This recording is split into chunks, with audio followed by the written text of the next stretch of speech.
سؤالي الأخير، هل أنتم على استعداد لإعادة توزيع المساعدات؟ وبغض النظر عن ما يجري بمسألة التحقيقات، هل أنتم اليوم تعاقبون الشعب اليمني لأن هناك 73 شخص معتقل؟ Bon, vous savez, l'assistance humanitaire, ça n'arrive pas tout seul. Hein. Il y a besoin de collègues qui créent le programme, qui fait la livraison. Il y a des chauffeurs qui emmènent l'assistance en position.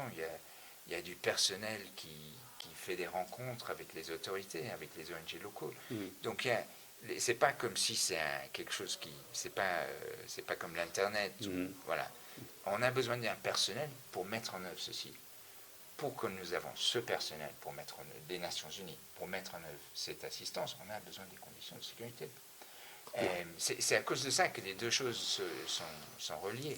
Donc, et maintenant, par contre, il y a des ONG internationaux qui continuent à travailler au Nord.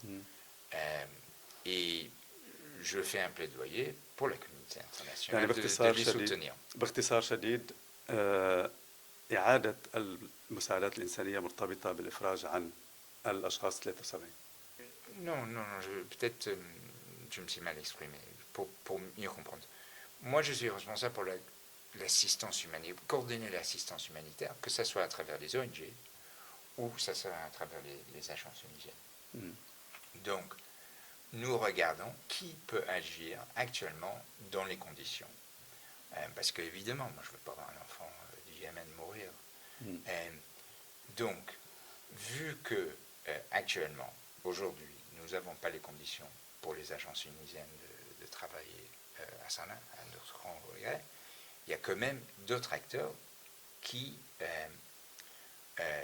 travaillent. Et donc, ce que j'essaye de faire, c'est d'assurer que ces autres acteurs ont plus d'outils pour augmenter la réponse. Mais ma crainte, évidemment, c'est que ces acteurs ne vont pas avoir nécessairement toutes les capacités des Nations Unies. Donc, c'est notre espoir de trouver une façon d'agir. C'est ça.